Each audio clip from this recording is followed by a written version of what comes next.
Content de nous retrouver, de vous retrouver sur vos antennes une fois de plus dans ce grand Prime qui est Prime entre les jeunes.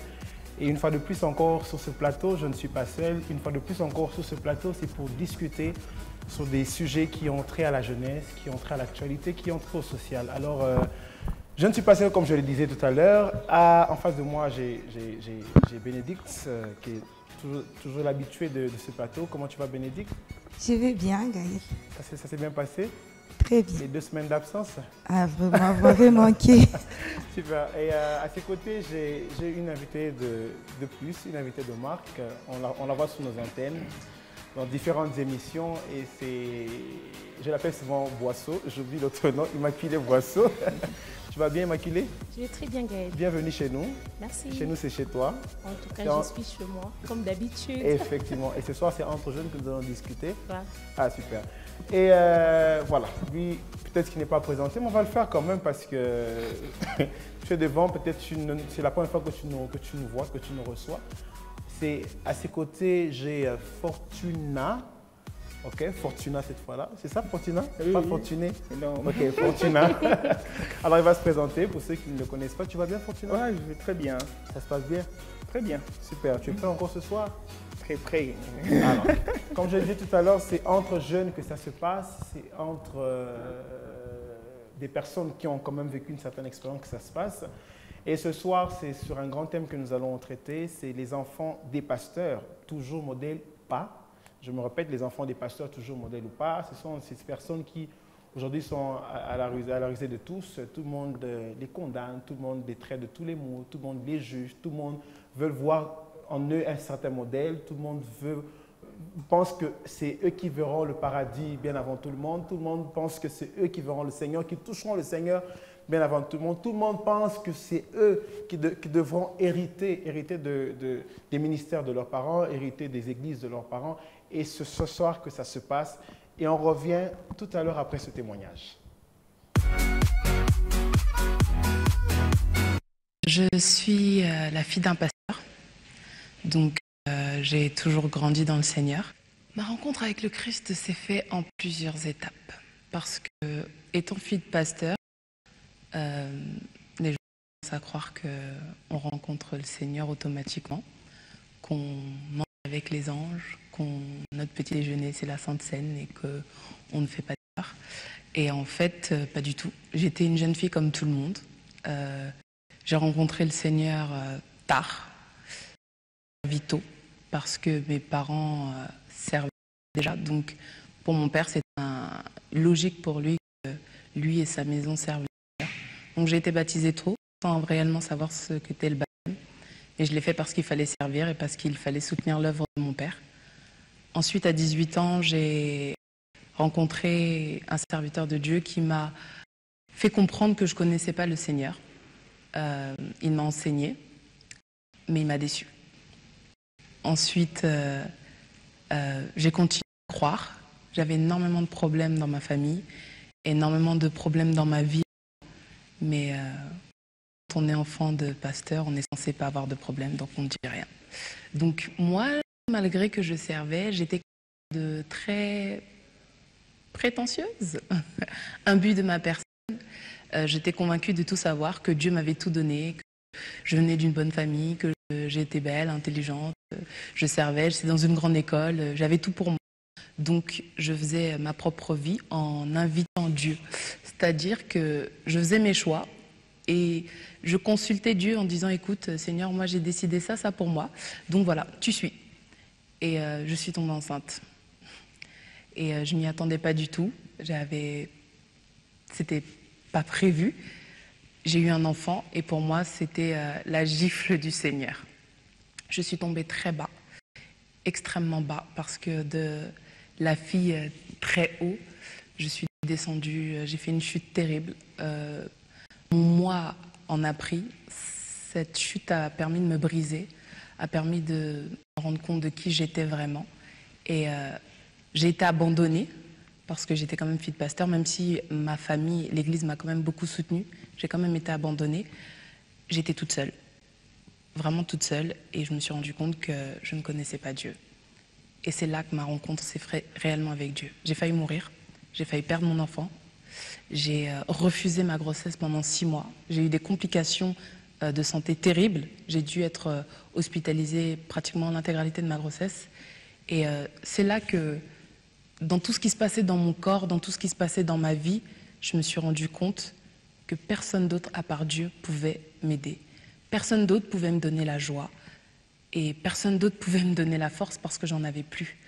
Et quand bien même les gens pouvaient dire que je suis la fille du pasteur, j'ai ceci, j'ai cela, vous savez, quand vous vous retrouvez toute seule avec vous-même et que le monde, en fait, n'existe plus et que la mort vous fait des « coucou, je suis là » et que le suicide est votre meilleur ami, là, vous commencez vraiment à réfléchir et à demander « Seigneur, où es-tu » Et Dieu m'a montré qu'il était là avec moi, qu'il était là pour moi.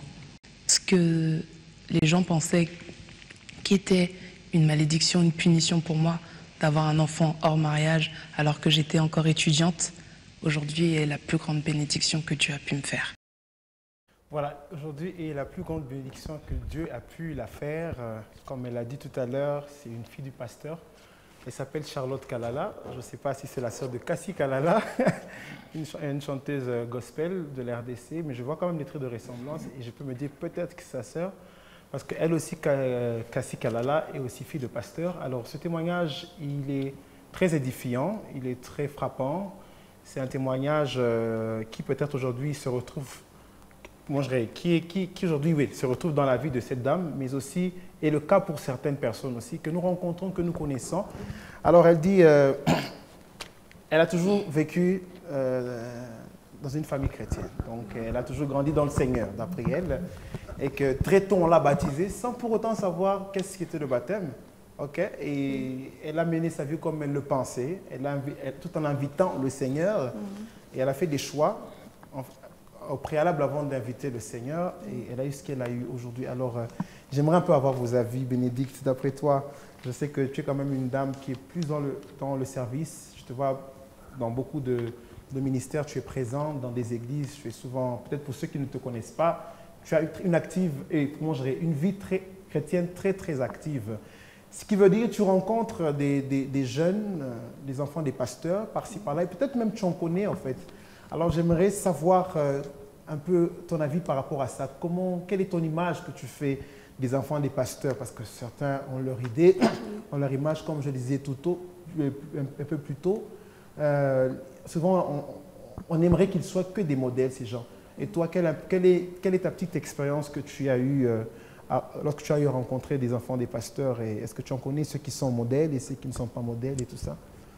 En fait, d'abord, quand tu poses cette question, je crois que même plusieurs personnes vont répondre à ma place, okay, même dans des maisons où ils sont en train de me suivre.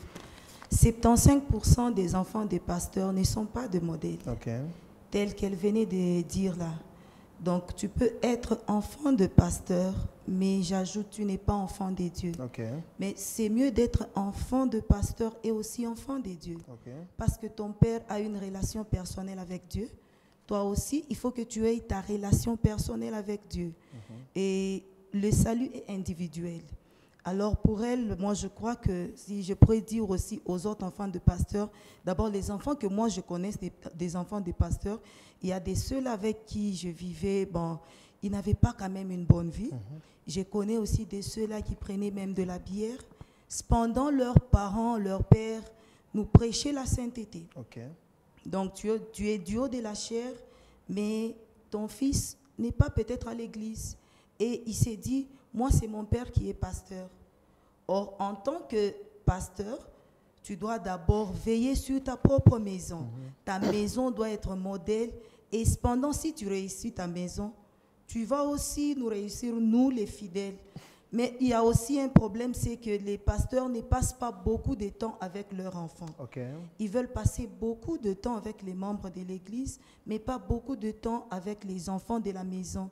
Ils sont là tout le temps, visite, prière, monter, ceci. Or, la première des choses à faire, c'est commencer d'abord dans la maison, veiller sur ses propres enfants. Veiller sur ses propres enfants. Oui. Et Immaculée, d'après toi, je pense que tu en connais, je pense que tu vis avec certaines personnes.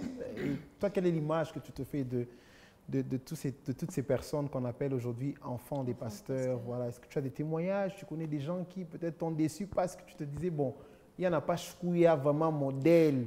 Il y a parce qu'il n'est pas un modèle. D'après toi, c'est quoi? Bon, voilà. D'abord, je vais commencer par dire que être enfant des pasteurs ne signifie pas qu'on est automatiquement modèle ou exemplaire. Et du coup, je ne peux pas condamner ou encore je ne peux pas me dire, je ne peux pas m'avouer déçu. Je me dis que je suis déçue par le comportement de tel garçon ou de telle fille qui est fils ou fille du pasteur. Parce que, au fait, notre papa ou encore notre maman, elle peut avoir un ministère ou encore il peut avoir un ministère, mais c'est lui qui exerce, au fait, c'est lui qui est pasteur ou c'est ma maman qui est pasteur. Je ne suis pas obligée de suivre les traces de mon père ou encore les traces de ma mère. C'est ce que j'ai même constaté. Très souvent, les enfants des pasteurs, un pasteur peut avoir 5 enfants, mais il y a 3 qui ont suivi la bonne voie et il y a 2 qui sont complètement ratés. Quand on le voit, on ne peut même pas... Voilà, on s'est dit que Balana Delivraka, ils vont finir dans ses enfants. Okay. On peut voir un enfant d'un pasteur qui fume, qui s'enivre, qui se prostitue, qui découche, mais c'est quand même l'enfant d'un pasteur. Mais je me dis qu'on ne doit pas quand même juger. Malgré tout ça, on ne doit pas juger parce que même si nous ne sommes pas enfants des pasteurs, nous devons aussi être modèles. On peut être là, on condamne les enfants des pasteurs, sont comme ceci, sont comme cela, mais nous-mêmes, nous sommes enfants des dieux, mais on ne se comporte pas bien. Voilà pourquoi moi je dis, je ne peux pas me dire que j'ai été déçue par le comportement des enfants de pasteurs, mais je peux être déçue par le comportement d'un pasteur. Parce qu'il y a des pasteurs qui ne prêchent pas par l'exemple. Ok. Voilà. Ok. Il y a des pasteurs qui ne prêchent pas par l'exemple. Et toi, Fortuna, je pense tout à l'heure dans les coulisses, avant qu'on ne commence l'émission, tu me disais que tu étais... fils d'un pasteur, malheureusement, qui a démissionné. Je me demandais aussi, un pasteur peut démissionner. Et Boisseau demandait si l'onction de son parent était finalement finie. Alors, j'aimerais que tu nous parles un peu de cela. Et voilà, quelle est l'image que toi, tu te fais, si tu en étais un, bien sûr, quelle est l'image que tu te fais, toi, personnellement, de ces personnes? Un peu comme Boisseau l'a dit, excuse-moi de t'appeler Boisseau. Bon, c'est mon nom et je l'aime beaucoup. Tu préfères, super. Alors, comme un peu elle a dit, on ne sommes pas là pour les juger, mais on aimerait quand même faire un gros plan sur ces enfants parce qu'aujourd'hui, ils sont un peu traités pratiquement de tous les mots parce que des fois, ils ne prêchent pas, par exemple. Alors, toi, quel est ton point de vue par rapport à ça?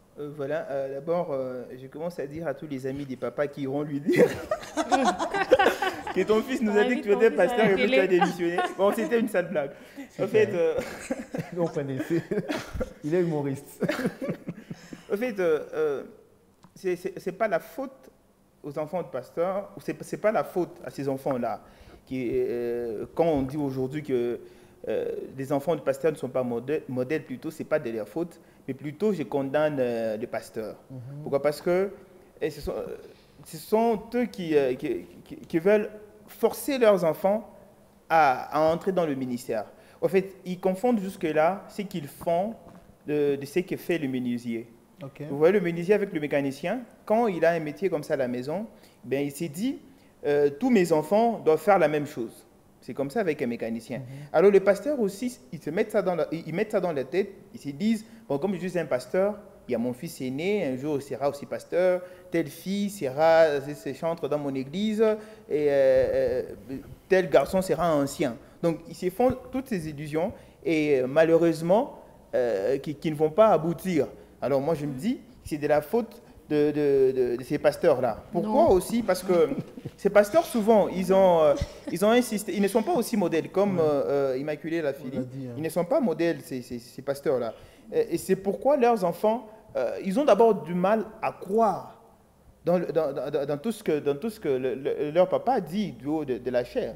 Ils se disent, bon, c'est le même papa avec qui nous partageons la bière à la maison. Bon, c'est le même papa que maman grondait hier, que la maîtresse là, avec qui je t'ai vu dans la voiture, c'est qui? Vous voyez, les enfants ont toutes ces images dans la tête et ils se disent, bon, papa lui-même il est aventurier, donc c'est un menteur, ce qu'il dit à l'église là n'est pas vrai. Et les enfants, ils s'en foutent de tout ce qu'il y a comme voix du Seigneur. Donc c'est de la faute des pasteurs. D'après lui, c'est de la faute des pasteurs. Avant qu'on ait sur ce débat, parce que c'est aussi l'un de nos grands points, mais j'aimerais alors savoir, parce qu'aujourd'hui, comme un peu on le disait, un peu comme elle l'a dit, parce qu'on va quand même aller sur son témoignage, elle a dit qu'elle était dans une famille chrétienne, elle a vécu, pour pendant longtemps dans le Seigneur. Oui. Donc, peut-être dans le Seigneur, dans le fait qu'elle soit dans une famille chrétienne, mais que avec le temps, elle invitait, elle faisait tout ce qu'elle pouvait faire. Elle avait le droit d'auteur sur sa vie, si je peux dire. Et ça l'a conduit à même s'échapper d'une grossesse. Oui. Mais moi, j'aimerais savoir quelles sont les difficultés en fait que rencontrent ces enfants, ou qu'est-ce qui les pousse des fois à être des enfants rebelles, un peu comme elle a dit, des fumeurs peut-être, peut-être même des prostituées, tout en étant enfant du passé, ou encore se lancer dans la débauche. Alors, moi, j'aimerais savoir, d'après votre petite expérience ou votre constat, hein, Bénédicte, quelles sont ces difficultés que ces enfants rencontrent? Qu'est-ce qui les pousse des fois à faire ça, en fait? D'abord, avant que je ne réponde, je vais dire quelque chose que Fortuna a dit, et moi, je suis contre. Contre pourquoi? Fortuna dit les pasteurs veulent que les enfants soient comme eux. Gaël, l'un de ces 4 matins, tu auras ton fils ou ta fille. Est-ce que ça ne va pas te réjouir de voir ton fils œuvrer pour Jésus, comme toi tu l'as fait? Peut-être même plus que toi. Mais moi, par exemple, tel que je suis, je serais content de voir mon garçon servir le Seigneur. Je crois que c'est dans le même but là que les pasteurs veulent que leurs enfants servent aussi le Seigneur. Mais aussi, pour répondre à ta question, dire que qu'est-ce qui pousse aux enfants du pasteur de faire la débauche, de faire quoi que ce soit.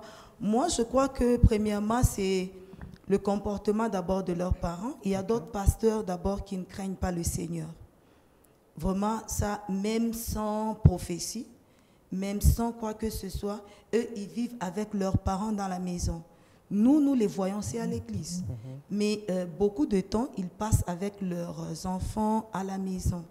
Mais tu t'imagines une femme de pasteur qui dit « Je préfère prendre mon lit, venir élire domicile avec mon mari ici à l'église, parce que je crois qu'à l'église, il comprend mieux les choses qu'à la maison. Mais si sa femme peut dire ça, qu'est dire de ses enfants?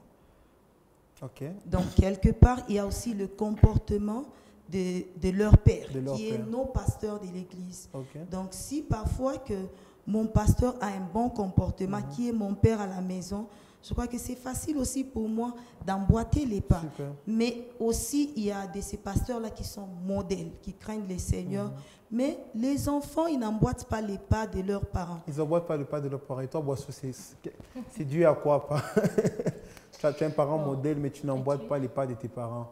Bon, moi, je dirais, à part ce que Bénédicte vient de dire là, les parents qui ne sont pas modèles, il y a aussi l'entourage des enfants. Mon père peut être pasteur, mais je n'ai pas un entourage. En fait, mon entourage ne me permet pas de bien évoluer. Directement, si je suis facilement influençable, je vais commencer à suivre ce que mes amis font. Si par exemple mes amis s'enivrent, si mes amis découchent, bon, bien que mon pasteur, et plutôt mon père soit pasteur, j'aurais aussi tendance à faire ce que mes amis font, ce qui n'est pas bien. Et à part ça, moi je trouve que les enfants des pasteurs subissent la pression, je dirais quoi, des fidèles, la pression de tout le monde. Parce que c'est tout le monde qui regarde les enfants d'un pasteur. On s'est dit tout à Baoné, leur papa chaque jour est là à l'église, il est devant la chaire, il prêche, et on verra comment est-ce que ces enfants vont évoluer, comment est-ce que ces enfants vont grandir. Moi, je me dis, il y a aussi l'aspect, comme on le dit souvent en Afrique, chétani, quoi. Il y a les diables qui interviennent, il y a les diables aussi qui viennent tenter. Mais parce que pères sont là, il va prier pour eux, non? Je ne refuse pas, Bénédicte. C'est vrai, il y a plusieurs pasteurs qui prient pour leur famille. Mais ce n'est pas parce que tu pries que Dieu va te donner ce que tu as. Ce n'est pas parce qu'on prie qu'on est en vie, par exemple. Ou ce n'est pas parce que tu pries que tu as une bonne vie. Tu as une bonne vie peut-être parce que Dieu l'a voulu. Alors moi, je me dis, un pasteur, il peut prier pour ses enfants. Il peut prier pour ses enfants, mais un enfant qui n'écoute pas, ou qui n'écoute pas les conseils de ses parents, ou malgré la prière de ses parents, lui est inconscient. Cette prière-là n'aura presque pas d'impact sur sa vie, parce qu'avant même d'être délivré, il faut qu'on soit conscient. Si tu es, par exemple, prostituée, pour être délivré, il faut que tu reconnaisses d'abord que tu es prostituée, que tu sois d'accord d'être délivré, et là tu seras délivré. Mais quand mon père se met à prier pour moi, il va jeûner, et que moi je vais continuer avec ma vie, ça n'aura pas d'impact. D'après toi, c'est ça même le problème. D'après toi, Fortuna, tout à l'heure, Boissou parlait de l'influence sociale, extérieure et tout ça. Mais ne crois-tu pas qu'ayant grandi dans une famille où, comme un peu la dame le disait, où tu as compris déjà les bases de la parole, par exemple, où on t'a prêché, déjà les petits rudiments que tu as reçus par tes parents, tes frères et sœurs, ne penses-tu pas que l'influence de l'extérieur ne peut pas t'impacter ou te conditionner un peu comme elle a dit? Parce qu'elle a dit, des fois, certains se perdent parce qu'il y a toute cette pression sur lui et la personne s'égare. Penses-tu que vraiment l'influence, plutôt l'extérieur peut influencer sur la vie des enfants, des pasteurs?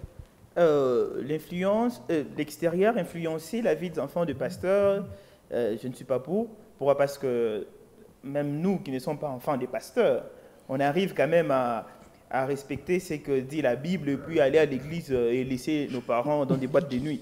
Alors, et eux qui se disent enfants de pasteurs, ils disent non, c'est mon ami tel qui m'a conduit à prendre la bière. Ça, je pense que c'est faux. Et tout revient aux pasteurs. Pourquoi? Parce que jusque-là, ils ont compris l'évangile. Ils ont compris c'est quoi les business peut-être évangéliques. Ils ont compris c'est quoi mater les enfants de Dieu.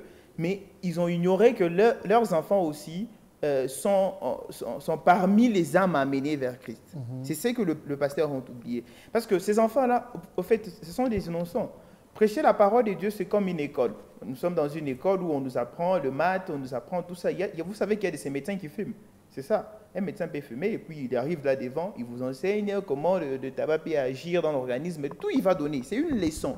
Et lui-même tire la conclusion. C'est comme ça. Tout ce que nous entendons dans l'Église nous rend riches dans la connaissance biblique. Mais ça n'a pas d'influence sur notre comportement. Le comportement, c'est travail de soi. Moi-même, j'ai travaillé le comportement. Et maintenant, nos parents... Pourquoi je dis toujours que l'erreur est attribuée au pasteur? Parce que ces pasteurs-là, ils sont très durs avec leurs enfants, plus que même leurs fidèles. Avec leurs fidèles, un pasteur peut dire facilement, bon, tu sais, c'est ça, la vie chrétienne, c'est petit à petit. Mais avec son fils, il dit, tu es obligé d'aller à l'église. Vous voyez? Et étant humain, je l'ai toujours dit, étant humain, Dieu a déjà mis à nous certaines choses qui font à ce que nous puissions être libres, se sentir libres. Ça, ça fait partie de tout le monde. Donc, on doit se sentir libre. Et maintenant, si je sens que mes droits sont comment dirais-je, bafoués, je dois le défendre. C'est comme ça avec un homme. Même si c'est que ce que je fais, c'est mal, mais parce que vous avez utilisé l'oppression comme solution à mon problème, je vais vous prouver le contraire. C'est ce qui arrive avec les enfants des pasteurs. Vous allez voir, à tout moment, on doit aller à l'église, il est 5 heures, on doit aller prier, alors que l'enfant n'a même pas encore compris c'est quoi la prière. L'enfant n'a même pas encore compris pourquoi aller à l'église. C'est pourquoi ils veulent faire le contraire. Moi, j'ai un ami qui est fils d'un pasteur. Lui-même, il regrette pourquoi il prend la bière. Mais il dit, je le fais pour que papa puisse comprendre que je ne suis pas lui. Lui, il est pasteur et moi, je suis ce que je suis. Ça va fonctionner. Alors, j'ai beaucoup aimé l'aspect aussi je puisse toujours de ce que Boisseau disait tout à l'heure. Elle dit, il y a l'aspect spirituel.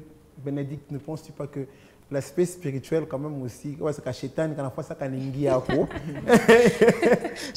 l'influence pas aussi le détournement des enfants, des pasteurs vers la bonne route.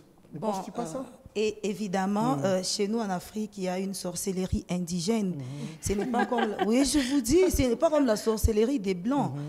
Nous, notre sorcellerie, c'est la sorcellerie. On ne félicite pas ça, on n'encourage pas ça.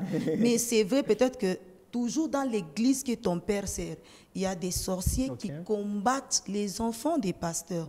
Mais toi, en tant que pasteur, mais il y a un mot qu'on appelle délivrance. Donc, la délivrance, c'est toute une vie. Mais elle a parlé tout à l'heure de la délivrance. Elle a dit, avant d'être délivré, il faut d'abord être conscient du fait que je suis, exemple, prostituée, ça tu disais, Boisson. Un voleur avant que le papa même te délivre. Mais vous qui êtes du domaine spirituel, chrétien, expliquez-nous un peu. Gaël, tu sais, il y a des choses, Boisseau. Peut-être que l'enfant ne comprend pas que non, ce que je fais, c'est mal, tu vois. Il est inconscient des actes qu'il est en train de poser. Moi, je crois que dans ce sens-là, son père peut prier pour lui et Dieu va les délivrer. Mais il y a aussi de ces enfants qui sont matures. Tu vois, 18 ans, 19 ans. L'enfant sait ce qu'il fait. Là, il faut que son père l'apprend. Il dit non. Bien sûr, il y a le mauvais esprit qui gère ta vie, mais il faut que tu prennes aussi conscience de ta vie. Je voulais prier pour toi, mais pas aussi l'imposer. Il faut que l'enfant aussi donne son accord. Oui, papa, tu peux aussi prier pour moi que Dieu me délivre parce que ce que j'ai fait, c'est pas normal. Mais Bénédicte, tu oublies quelque chose. Au fait, avec nos parents africains, congolais, c'est difficile qu'un parent vienne te demander ton aval pour te dire non, j'aimerais te délivrer. Il va t'imposer, viens, on va à l'église, ce que tu fais, je n'apprécie pas, je veux prier pour toi, je veux que tu arrêtes. Surtout quand un parent est pasteur. Il ne peut même pas venir te supplier pour te dire la vie que tu es en train de mener ne me plaît pas, il faut que tu arrêtes avec l'alcool, s'il te plaît, viens, reconnais. Un parent ne pourra jamais faire ça, il va t'imposer. Oui. Et lorsque les parents imposent... J'ai une réponse. Non, attends, je ne réponds pas. Et par rapport à ce qu'elle a dit, on va d'abord prendre un autre témoignage, puis on revient. T'en fais pas. On va revenir tout à l'heure. Il y a la fille d'un pasteur qui est très reconnu, le pasteur Roland Dallot, que nous saluons d'ailleurs s'il nous suit. Elle s'appelle Juan Dallot, qui s'est même dernièrement mariée. Elle a quand même donné son point de vue par rapport à ce qu'elle a dit. On le suit, on revient tout à l'heure. Mais très vite, on va dire vraiment à l'âge de 14 ans, c'est là qu'une fois, je me souviens très bien, j'étais à une fête. Et à cette fête-là, au fait, c'est comme si j'ai eu un déclic. J'ai commencé à regarder autour de moi. Non, c'est pas l'âge de 4. Oui. J'ai commencé à regarder autour de moi. En fait, je me suis sentie comme totalement dépaysée. Je me suis demandé, mais qu'est-ce que je fais ici? Et c'est là vraiment, en fait, que j'ai commencé à comprendre c'était quoi être sauvée. Parce que j'ai réalisé qu'au fait, il y avait des choses que je faisais qui ne plaisaient pas à Dieu. Il y avait des choses que je faisais qui ne plaisaient pas aux personnes qui m'étaient très chères, à mes parents, des fois des oncles, des tantes. Il y avait des choses que je faisais qui, pour le nom que je portais, non seulement le nom de famille, mais aussi l'étiquette d'enfant de Dieu. Et donc, c'était comme si j'avais le nom d'une famille où on était à plusieurs, des gens ici en Chine, en Ouganda, à travers le monde, comme si on partageait tous ce même nom de famille. Et moi, Rowan, consciemment, je jetais ce nom dans la boue. Et à cause de moi, plusieurs autres personnes étaient au fait pris comme des moins sérieux. Parce que vous savez, les gens, ils savaient que voilà, tu partais dimanche à l'église, tu chantes, etc. Et donc, du coup, la valeur et le respect qu'on donnait aux chrétiens, à cause de moi, il y avait voilà, comme des commentaires du genre, ah non, de toute façon, Juan, elle est chrétienne, mais elle fait ci. Ah, de toute façon, Juan, elle est chrétienne, mais elle fait ça. Puis ça avait commencé comme à me tiquer, à me dire, attends, à cause de moi, les chrétiens, au fait, sont mal vus parce que Juan, elle est chrétienne, mais elle fait ça. Juan, elle est chrétienne, mais elle se permet de danser ça. Et donc, à l'âge de 14 ans, il y a vraiment eu ce déclic-là. Et j'ai commencé à ne plus aller au fait. Je me rappelle même une fois, et je remercie le Seigneur pour mes parents parce qu'au lieu de nous imposer des choses, ils nous ont montré la voie du Seigneur et ils nous ont permis de faire des erreurs pour apprendre nous-mêmes. Et donc, un jour, je me souviens encore, j'ai eu une invitation et c'est ma mère qui me dit « Non, mais tiens, j'ai vu une invitation pour une fête, tu pars pas ?» Je dis « Non, les fêtes, en tout cas, je pense que je vais plus partir. » Elle m'a dit « Mais non, pourquoi? Je vois comment tu t'habilles, on dirait que tu aimes bien et tout. » Je dis « Non, en fait, maman, c'est pas un endroit pour un enfant de Dieu. » Je dis « Ah, ok, c'est bon. » Elle est partie, elle m'a rien dit, genre « Ah, gloire à Dieu, finalement, tu as compris. » Elle a rien dit. Elle m'a dit « Ah, ok. » J'ai dit, il fallait qu'elle insiste, qu'elle soit contente. Mais c'est des années après, au fait, qu'elle m'a dit, je suis contente parce que j'ai compris ce jour-là qu'elle a compris. C'est des choses que même si je te disais, tu n'allais pas comprendre. J'allais peut-être te pousser à vouloir sauter le mur, à vouloir faire de l'hypocrisie. Mais quand on apprend une leçon soi-même, ça reste. Et donc, à 14 ans, comme je le disais tantôt, j'ai compris maintenant c'était quoi être sauvé du péché. J'ai compris que je ne méritais pas. Je me suis dit, ok, même si le Seigneur Jésus a un grand cœur, comment? Moi, je ne vois pas comment il va juste me pardonner comme ça. C'est comme si du jour au lendemain, pouf, je te pardonne, j'oublie. Et là, c'était quand même un long parcours parce que je voulais comme être punie ou payer pour mes erreurs. Je me disais, bon, avant d'être chrétienne, il faut que peut-être que je fasse des choses où après, il pourra dire, ok, maintenant, elle mérite. Et... Voilà, tout à l'heure, nous étions sur un débat. Boisseau a dit. J'apprécie beaucoup sa réponse. Sa réponse. Non, je crois qu'elle te elle a vraiment été claire. Voilà. Et ce qu'elle dit, c'est ce que j'étais en train de dire. Ok. Et toi, d'après toi, Bénédicte? En fait, je voulais la répondre. La Bible dit dans Éphésiens 6:1, Enfants, obéissez à vos parents. Bon, moi, je voulais te dire ceci. Peut-être que ton père peut venir t'imposer ce que toi, tu peux faire en tant qu'enfant pour plaire au Seigneur. D'abord, obéis-le. Parce que si tu fais la tête des mules, comme si toi, tu connaissais tout, comme si toi, tu dépasses ton père. Non, moi, je ne peux pas. Tu ne peux pas prier pour moi. C'est ton père.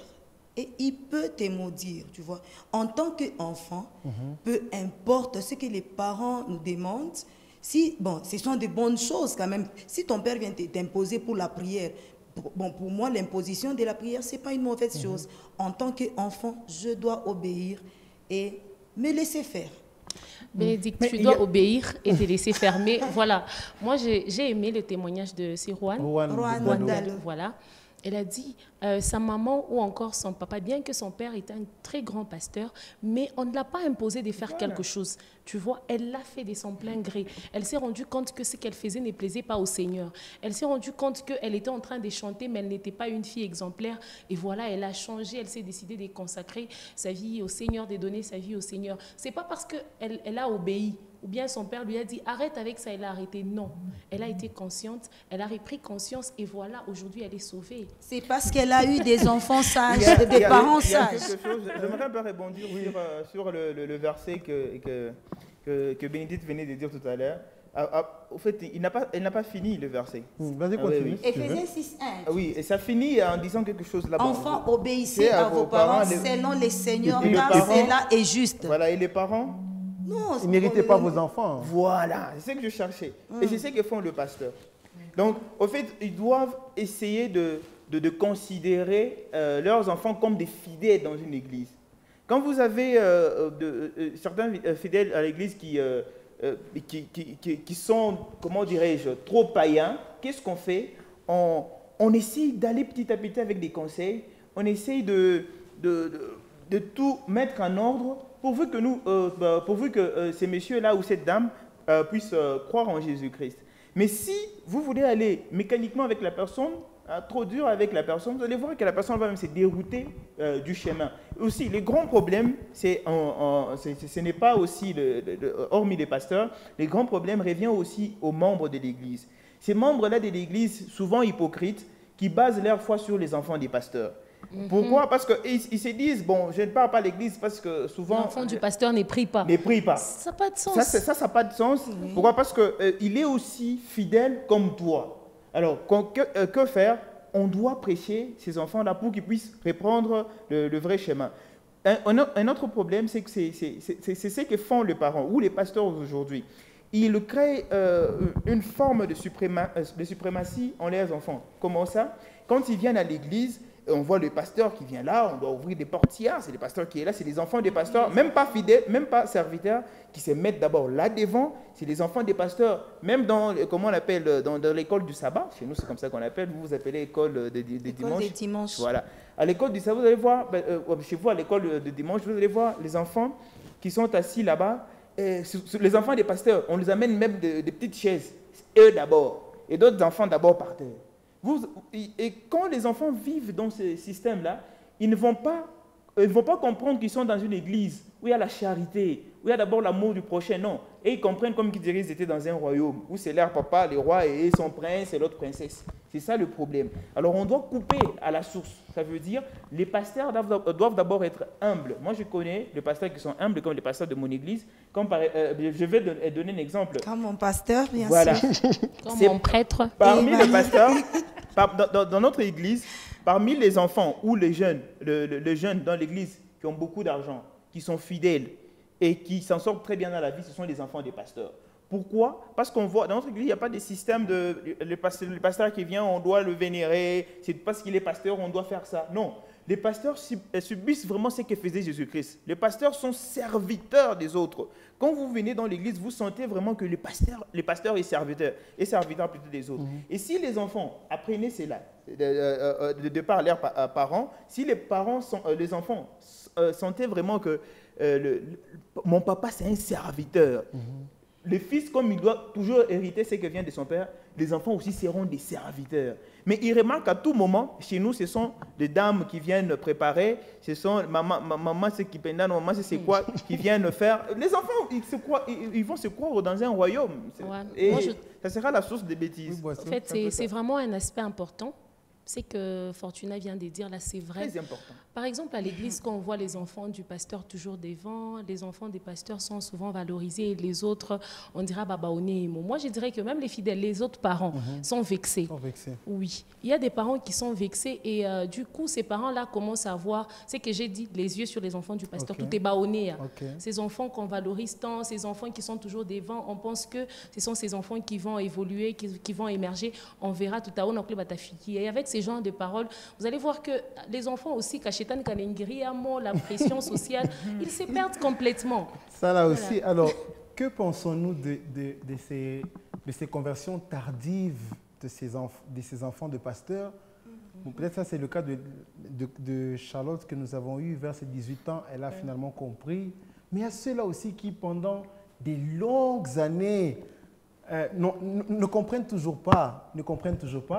Et on a un témoignage, et je vais faire un commentaire dessus, mais on va faire le commentaire tout à l'heure. On va quand même mettre ce beau témoignage que j'ai beaucoup apprécié, qui m'a beaucoup édifié. Parce qu'on se rend compte que ce n'est pas seulement de notre propre volonté, mais aussi peut-être la famille qui nous a conduit à avoir une conversion très tardive. Ensuite, le témoignage, on revient plus tard. Depuis mon enfance, dans ma famille, il y a des chantres, il y a ma grande sœur qui chante, il y a aussi mon père, quand il prêche, il chante, et à mon frère aussi qui chante. Et je peux dire que ça a commencé à la maison. D'accord. Et puis, que je continue? Oui. Ça a commencé à la maison. Et après, je suis allée à l'église Groupe K, à l'église catholique, pour avoir la formation de annuarité. J'étais annuarité. Et c'est là que j'ai chanté aussi à l'église Notre-Dame. Et voilà. Donc, tu es né dans une famille chrétienne, tu es né dans un environnement avec des valeurs chrétiennes, et de la famille chrétienne, comment on fait pour se retrouver dans une musique profane? Comment tu as fait pour sauter le pas? Parce que ce n'est pas la même chose. Comme j'ai dit tout au début, j'ai commencé la musique. Enfin, j'ai commencé à avoir le désir de chanter à la maison, à l'église catholique. Et puis, moi, c'était la musique en fait, c'était chanter. Après la mort de ma mère. D'accord. Ma mère est décédée en 93. Et j'avais comme appui la musique. Et j'ai suivi la musique partout où elle m'a amené. J'ai suivi la musique à l'église, à l'école, avec mes amis. Et je commençais à accompagner les aînés de mon pays qui chantent. Et à avoir des modèles. Je voulais devenir comme les gens que j'ai regardés. À la télé, je voulais faire comme elle, voilà. Donc, est-ce que c'est la mort? C'était pas les gens qui faisaient la musique chrétienne. Oui, c'était la musique profane. Donc, tu n'as pas eu de modèle dans la musique chrétienne, mais tu as eu des modèles plutôt de la musique profane. Donc, tu voulais la gloire, tu voulais le succès, tu voulais être dans le star system, on va dire. Ouais, je voulais la célébrité, je voulais devenir comme elle, quoi. Tu voulais devenir comme ces gens. Avant d'aller plus loin, quel impact a eu l'événement de la perte de ta mère sur ta vie? Parce que tu en as parlé rapidement, ça c'est arrivé très tôt dans ton bas âge. Quel impact, quelles conséquences ça a eu sur toi, tu penses? Beaucoup. Ma mère est morte, j'avais 7 ans. J'avais 7 ans, c'était comme un pilier de ma famille. C'est elle qui a amené tout le monde à l'église, elle prêchait aussi. Son départ ça a créé un manque, vraiment un manque. Et, elle manque beaucoup. Et ça t'a détruit? Ça m'a. Enfin, je peux dire ça un peu parce que j'ai manqué cette affection-là. J'avais pas d'affection. C'est mon père qui m'a élevé. Et aussi les mamans du quartier où j'habitais, où j'ai grandi. c'est elles qui m'ont un peu aidé à... Parce que mon père s'est remarié 1 an après la mort de ma mère. J'ai eu une marâtre, on dit un marâtre ou une marâtre? Une marâtre, je rappelle, voilà. C'est la femme, c'est notre, on va dire notre belle-mère, la femme de notre père. Bah, une marâtre, j'explique pas ça comme ça. Hein. C'est bon. Je vais dire ça. Bon, une mauvaise. On laisse comme ça. Oui. Voilà, il y avait donc, une marâtre. Très tôt, ton père s'est remarié. C'était pire encore. C'était vraiment pire. Et moi, je me suis retrouvée qu'avec la musique. Et je sais que mon père m'aimait beaucoup. Il faisait des choses pour que je sois bien, mais c'était dur parce qu'il était entre ses enfants et sa femme.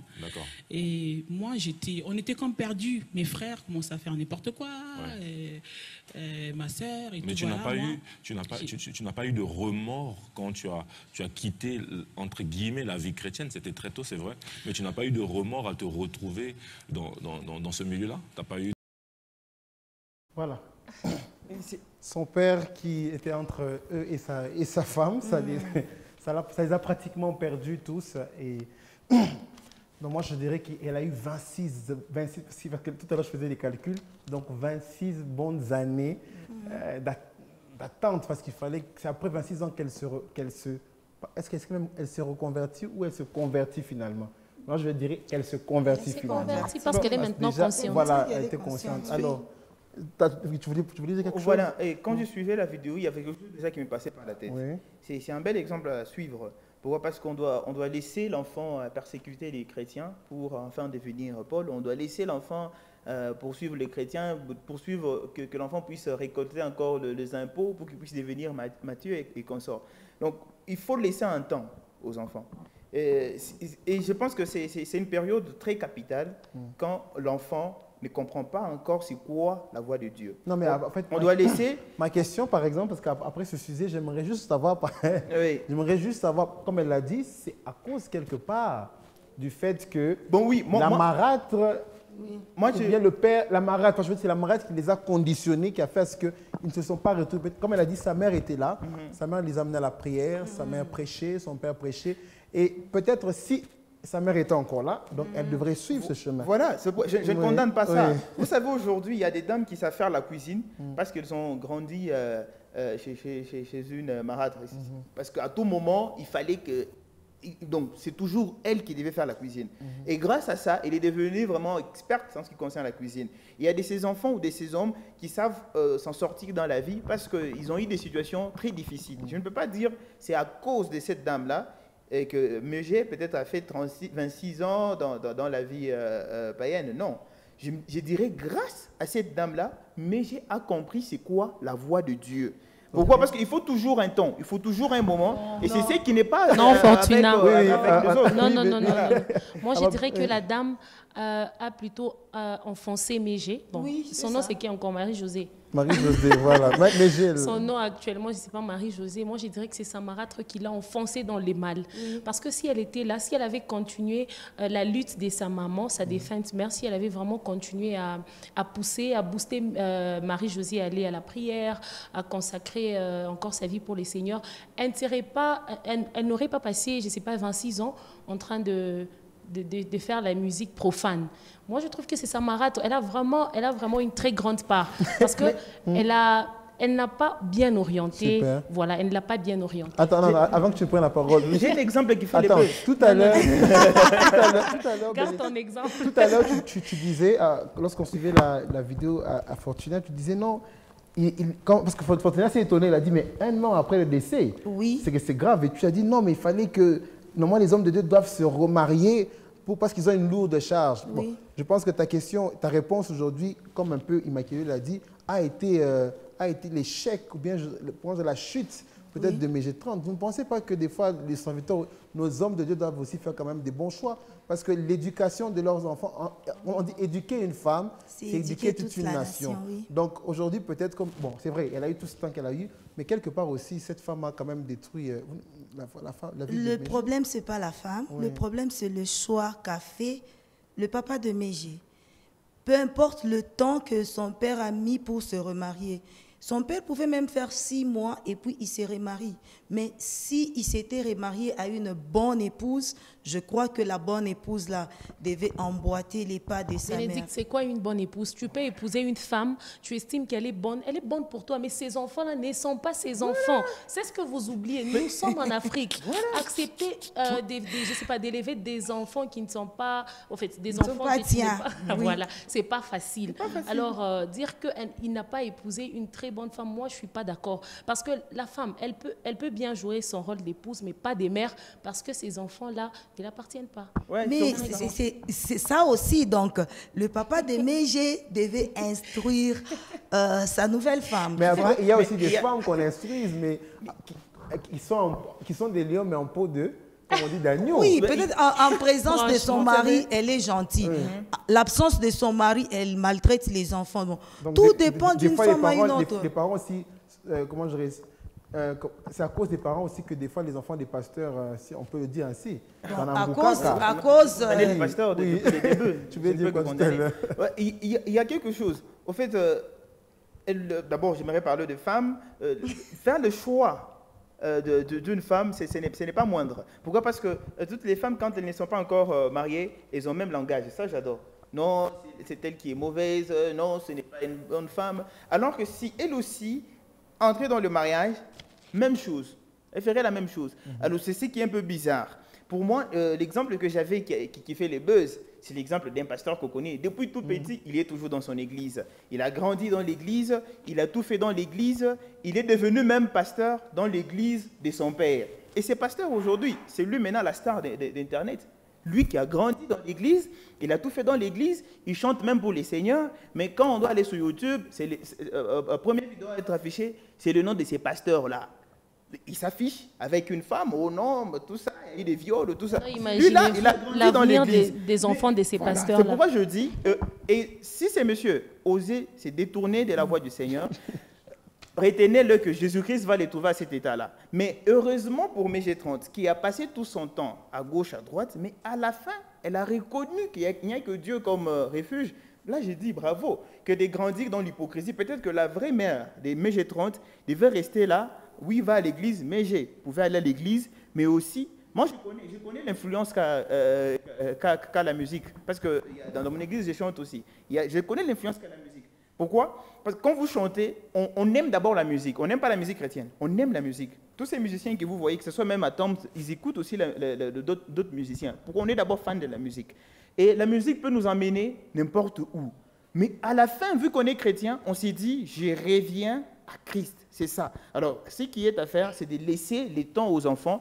Continuez à expliquer les enfants. Ne forcez pas les enfants. Dieu lui-même fera son travail. Ce qui est mieux à faire, c'est de laisser les enfants, ne pas les obliger, ne pas les forcer. Alors, Bénédicte, quel est ton conseil que tu donnerais à tous ces parents, Alors, à tous ces pasteurs qui ont oui. des enfants? Quel est le bon conseil que tu leur donnerais? Parce que notre émission tend vers sa fin. En 2 minutes, 1 minute, quel est le conseil que tu donnerais à ces pasteurs? Au pasteur, d'abord, je dirais, les temps qui passent avec les fidèles à l'église, j'aimerais qu'ils puissent doubler ces temps-là vis-à-vis des enfants, qui commencent à passer beaucoup de temps avec leurs enfants, écouter les enfants. Pas les obliger. Pas les obliger, pas les imposer, les écouter. Okay. Aux enfants aussi. Aux enfants, c'est pas toi qui... Aux, je demanderais à Boisseau. aux enfants aussi. Enfants, obéissez à vos parents. Okay. Surtout si tu as un papa qui est chrétien. Je connais des enfants aujourd'hui qui pleurent, ils se disent, pourquoi moi, Dieu, tu n'as pas voulu que j'aie un papa pasteur, un papa chrétien? Combien de ces enfants qui regrettent, Seigneur, pourquoi tu m'as donné un papa pasteur? Alors, quel est ton conseil, Boisseau, que tu donnes aussi à toute cette jeunesse qui évolue dans une famille chrétienne et où aujourd'hui tous les regards sont fixés sur eux, quoi? Moi, je demanderais aux pasteurs, d'abord aux pasteurs, d'orienter leurs enfants. Si tu sens ou tu constates qu'il y a l'un de tes fils ou l'une de tes filles qui ne veut pas suivre ta voie, tu la laisses ou encore tu les laisses. Le moment viendra où cet enfant-là va reprendre conscience et va suivre le Seigneur. Et voilà, aux enfants de pasteurs. Aux jeunes, je ne peux pas leur dire d'être modèle parce qu'il y a déjà certains qui sont modèles. Mais moi, je vais demander à tous les jeunes Que tu sois enfant des pasteurs ou non, soyons exemplaires. Ne cherchons pas à pointer du doigt seulement les enfants des pasteurs. Même nous, par exemple, au travers de mon comportement, l'enfant d'un pasteur peut changer parce que l'enfant de ces pasteurs a vu Immaculée bien s'est comporté et l'enfant a changé. Voilà. Super. Et toi, Fortuna, qu'est-ce que tu dis encore à ces jeunes qui sont enfants de pasteurs, mais aujourd'hui encore un peu comme Mégé, sont dans la débauche? Alors, quel est le conseil que tu leur donnerais s'ils sont censés prêcher d'exemple en quelques secondes? Oui, là, ça serait vraiment en quelques secondes. Oui, très chers amis qui êtes enfants de pasteur, bon, voilà, c'est un grand conseil que je peux donner. Révélez au Seigneur, voilà, révélez au Seigneur, reflétez l'image de vos parents, c'est très important, ça fait aussi la fierté des parents. Vous savez, c'est comme avoir son bac, avoir la licence et comme ça. Ça fait la fierté de nos parents. Quand on dit tel est l'enfant du pasteur et c'est lui qui prêche et c'est lui qui marche dans la piété, ça fait la fierté de nos parents. Mais aux parents, aux pasteurs aussi, d'être serviteurs. Parce que quand un parent est serviteur, les enfants aussi seront serviteurs. Super. Et voilà. aussi aux enfants et une relation intime avec le Seigneur, personnelle. Voilà. Alors, ils l'ont dit, ils nous ont conseillé. Donc, pour ceux qui encore ont compris la leçon, donc il est grand temps de revenir au Seigneur. Pour ceux qui sont encore dans une conversion très tardive, mais aussi aux parents, n'obligez pas, écoutez vos parents. Nous, c'était la grande équipe Prime Entre Jeunes. On se revoit plus tard pour un nouveau numéro. À la réalisation, c'était Alain Saint-Pierre. À la caméra, Emmanuel Katende. Et à la technique, nous avons Patient Yolo. Merci beaucoup. À la prochaine.